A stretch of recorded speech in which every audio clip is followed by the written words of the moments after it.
Namaskar friends, this is NJ, your host on this channel. In this video, we will have our discussion on a very important concept of Vedic astrology, which is going to be on your Ascendant Nakshatra. So now friends, like the way when we talk about the standard way of doing an astrological analysis, so whether it's me or whether it's you, we all have a standardized way of looking at a chart. The moment a chart will be in front of you, first thing which you will pay attention to is what is the rising sign.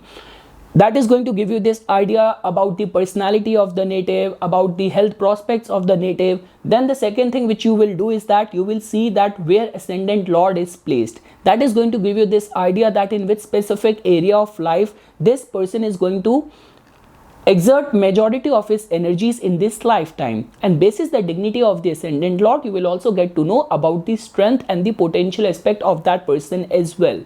But friends, lately I have been receiving many queries on the spiritual aspect of the life as well. So because of which I just got this awareness that many times when we have to do the assessment of the chart, we overlook the importance of the nakshatra and the nakshatra lord. So that is something which we will try to understand in this video, because friends, the standardized format or the rule or the principles in Vedic astrology remain same for everyone. That is very simple. Planets represents dimensions of experience. Zodiac sign represents like the qualities of those experience, the strength or weaknesses of the experiences. Houses represents the area, the where, in which specific area of life you will exert those energies. And when we talk about the nakshatra gives us this impression or information on the life lessons. That is the only reason, friends, when we talk about the Vedic way of understanding the cosmic plan in your life, all the 27 nakshatras has been seen as a living embodiment, where each nakshatra has been allotted a gender, a presiding god, certain peculiar traits, sexuality. So because of which it becomes very important that if you actually want to get into the deeper spiritual aspect, you have to include the nakshatra and the nakshatra lord as well. So let's take up the same example. So for example, if a chart comes in front of you and you will find that this native has got the Taurus rising sign, so that is going to give you this idea that definitely the Venusian qualities will dominate in the personality of this person. This person might have a charisma in his personality. This person might have very good financial management in the life. Native might also crave for security in the life, material security in the life. Now the second step is that you have to look at the placement of the Ascendant Lord. Now in the same chart, if you will find Ascendant Lord Venus to be placed in the 10th house, now that is a fair indication that native's life is going to be devoted to profession. He might be very career driven, might be very goal driven, just because it is placed in its sign of its friend, which is the planet Saturn. And Saturn represents hard work. So this native might also have a capacity to do work hard. This person might also have a very active social life as well. But is that enough, friends? Now let's say, for example, in the same alignment, you will find that Lagna is placed in the Kritika nakshatra, and the lord of the Kritika, which is the sun, that is placed in the 3rd house or the 4th house. Then what piece of information you will get out of that? That is something which we will try to understand in this video, because friends, nakshatra is going to give you an idea about the life lesson. For the same alignment, whatsoever native might be doing, his whole life will definitely on a material plane, on a physical plane, will be dedicated and devoted to the house where Ascendant Lord is going to be placed in. But the life lessons or the spiritual reverberating aspect will definitely be connected where the Lagan Nakshatra Lord is going to be placed in your chart. Because friends, you have to understand this thing that when we talk about the contribution of the nakshatras, that definitely give us this penetrating, deep, reverberating energies of the planets. And here we are talking about the Lagna or the Ascendant, which tells about your complete life, which tells about the reason why you are here on this earth. the reason for which your soul has taken birth. So because of which, friends, for any sort of astrological analysis, you also have to give attention to the, specifically when we talk about Lagna or the moon or the sun. So it becomes very important for you guys to even take into consideration what is the Lagan Ascendant Nakshatra and in which house that Lord is placed in.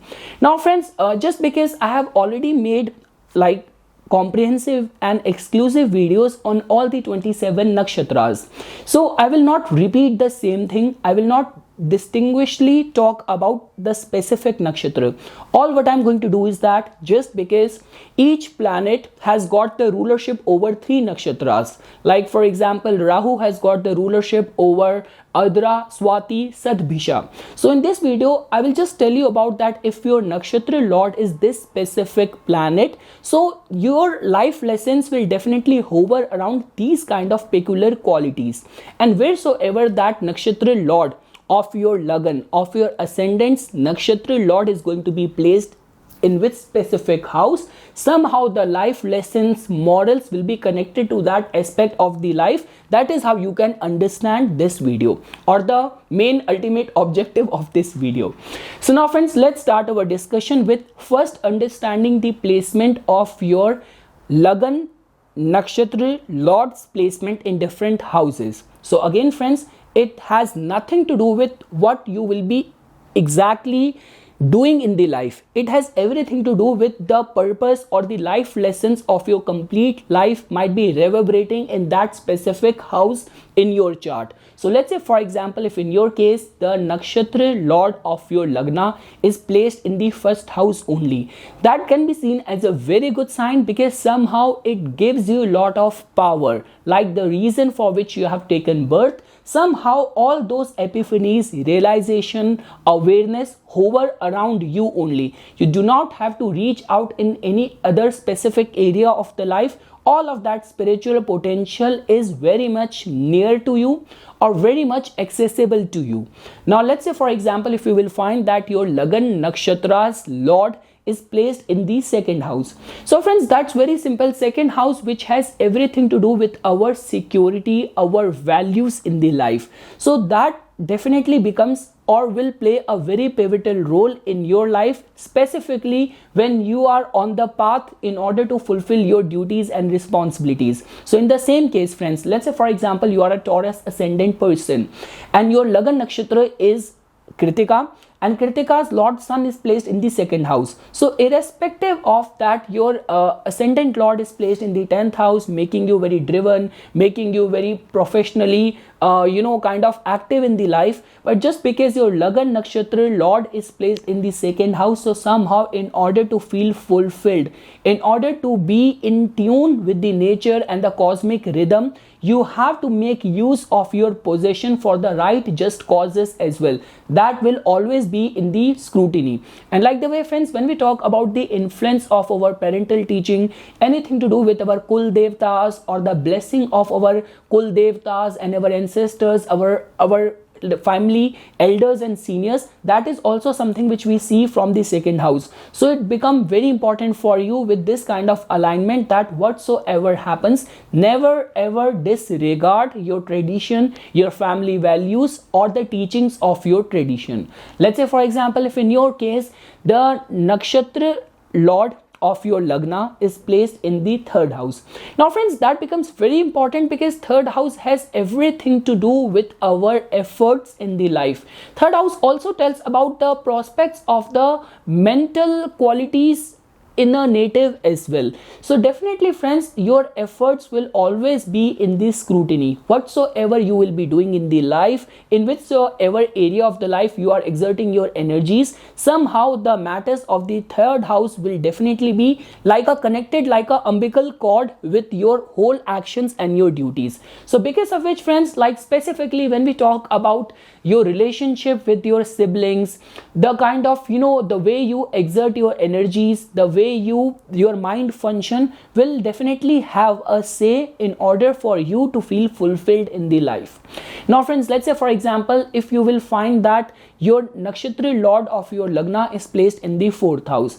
So now friends, 4th house has everything to do with the concerns of the self-reflective consciousness when we talk about the matters of emotional fulfillment and security. So first of all friends, this can be seen as a very good sign that whatsoever purpose you need to fulfill, there is definitely going to be a degree and sense of contentment and satisfaction. So that is one thing which is getting kind of validated with this kind of alignment. The same example which I gave, that if you are a Taurus ascendant person, your ascendant lord, which is the planet Venus, is placed in the 10th house, but your lagna is in the Kritika, and the lord of the Kritika, which is sun, if it is placed in the 4th house, so somehow friends, that inner drive, inner motivation, that sense of contentment and being at peace and at ease with yourself is going to be very high with this kind of alignment in your case. Now if you will find that to be placed in the 5th house, now friends, this can be seen as a very good sign that the blessings of your Ishta Devta,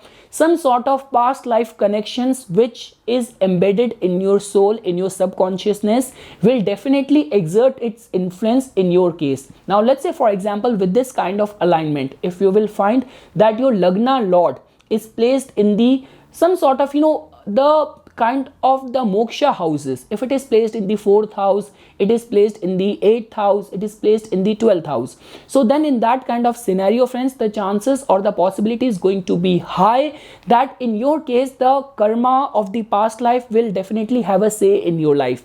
So let's say for example, if you are a Aries ascendant person, if the ascendant lord in your chart, which is the planet Mars, if it is placed in the 12th house, it is placed in the 8th house, it is placed in the 4th house, and over and above that your lagna is placed, being an Aries ascendant, is placed in the Ashwini nakshatra, and the lord of the Ashwini is placed in the 5th house, Ketu being placed in the 5th house. So this can be definitely seen as a very good sign that in this lifetime all the dedication, devotion, religious and the divine gestures showed by you in the past so many lifetimes can be accessed in this lifetime, and which will definitely play a very pivotal role in giving you success or pushing you towards the success, the divine omens guiding you. Now friends, let's say for example, if your Lagan Nakshatra Lord is going to be placed in the 6th house. So now friends, 6th house has everything to do with our discriminatory intelligence, but moreover when we talk about the soul lesson, so 6th house is the prime house of unconditional service in our chart, in our life. So service aspect is definitely going to dominate in your life. So no matter in whichsoever condition or dignity your lagna lord is, which planet has got a rulership of your lagna, but just because your Lagan Nakshatra Lord is placed in the 6th house, so your Lagna will manifest its best of the qualities.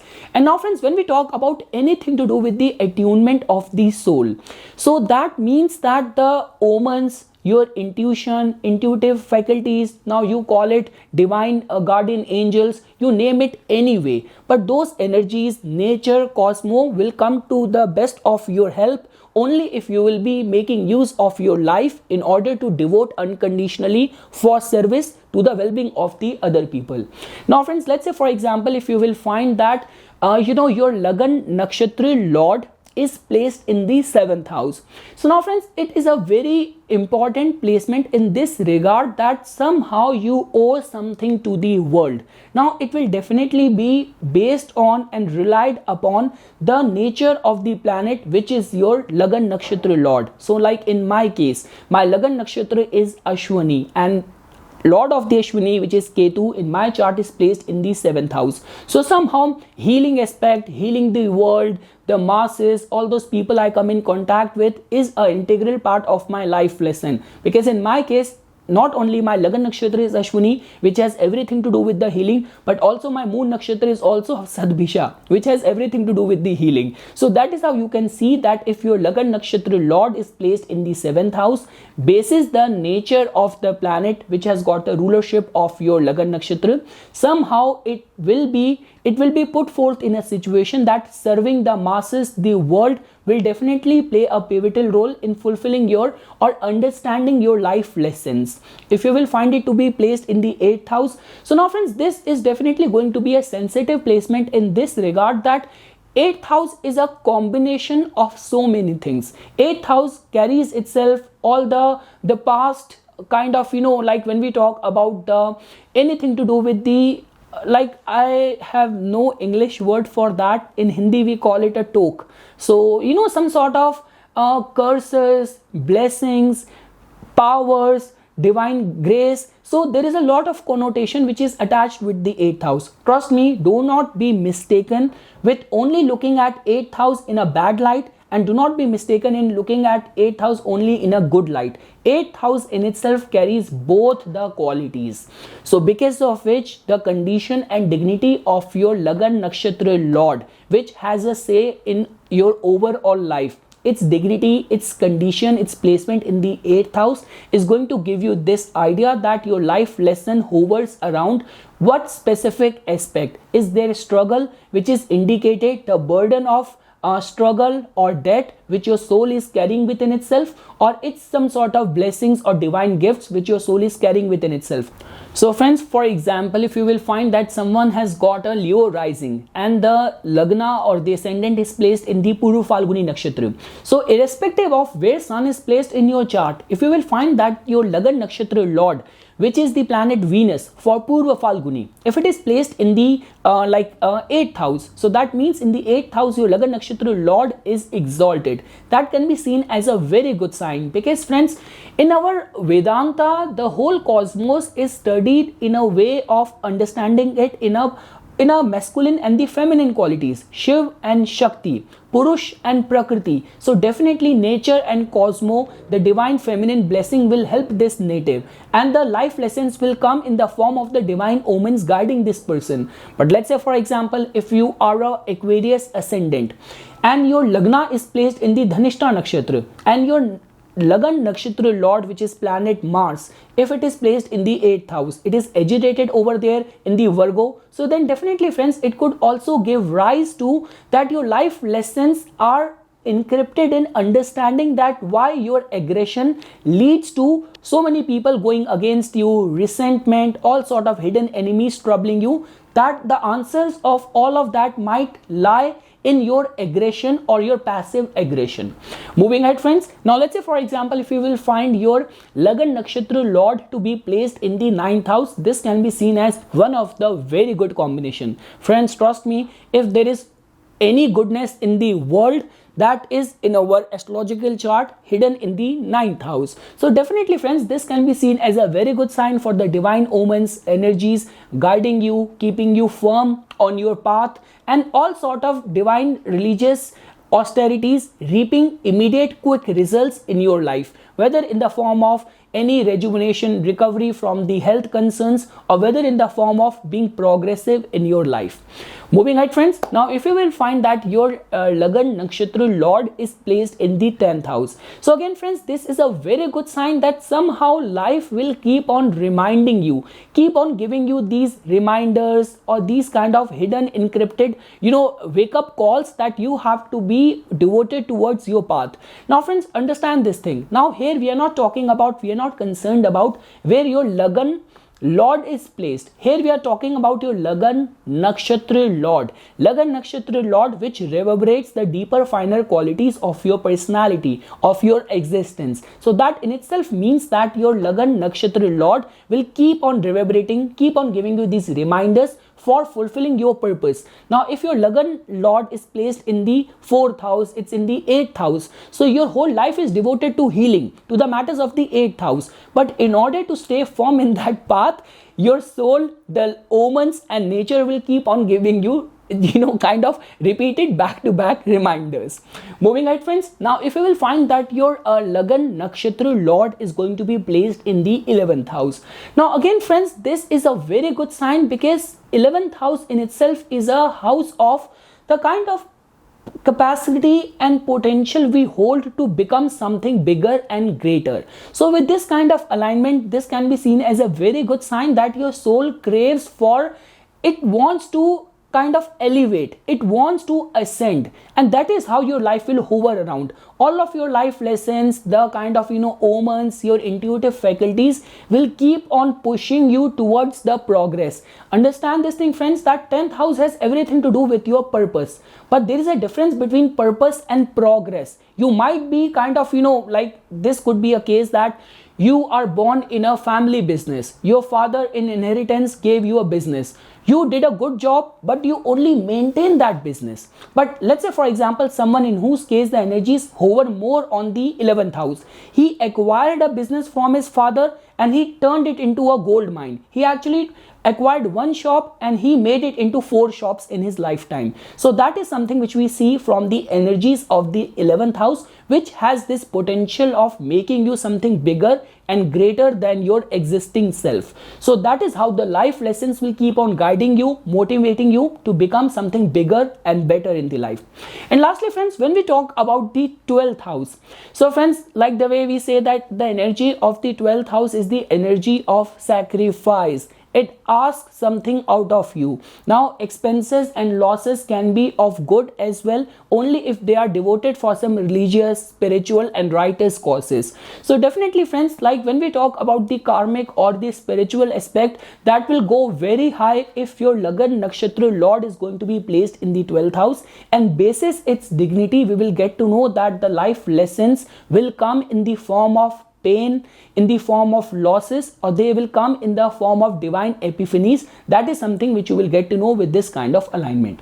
And lastly, friends, when we talk about the innate nature of the planets, like the way at the beginning of this video I promised this thing that I cannot go individually to all the nakshatras, but if you want to bracket the 3 nakshatras being ruled by the each planet, and if you want to understand the urge and the need of that planet. So if your Lagan Nakshatra Lord is the planet Sun, whether your Lagan Nakshatra is Kritika, whether it's like Uttara Falguni or Uttarashada, so Sun has got a rulership over your Lagan Nakshatra. So that in itself means that the urge is and the need is going to be of recognition, of to become something, to be something. If it is going to be Moon, so definitely, friends, the emotional nourishment, contentment, responsiveness is going to be very high. If it is going to be Mars, so Mars, the urges and the need of Mars has more to do with the desire fulfillment. It has more to do with this could be sexual urge, this could be initiatives, but the life needs to hover around the action. You cannot be in a dormant stage if your Lagan Nakshatra Lord is the planet Mars. Now, whether this is a Mrikshira, whether this is Chitra, whether it is Dhanishta, but your Lagan Nakshatra asks action out of you. Friends, if it is Mercury, so that means there is a urge to express your perception and your intelligence through communication and speech. If it is Jupiter, then definitely, friends, if Jupiter has got a say over your Lagan Nakshatra, so that is a very good sign of progress, of growth, divine intuitive intelligence guiding you, and moreover, friends, like you're this urge to become something bigger and greater.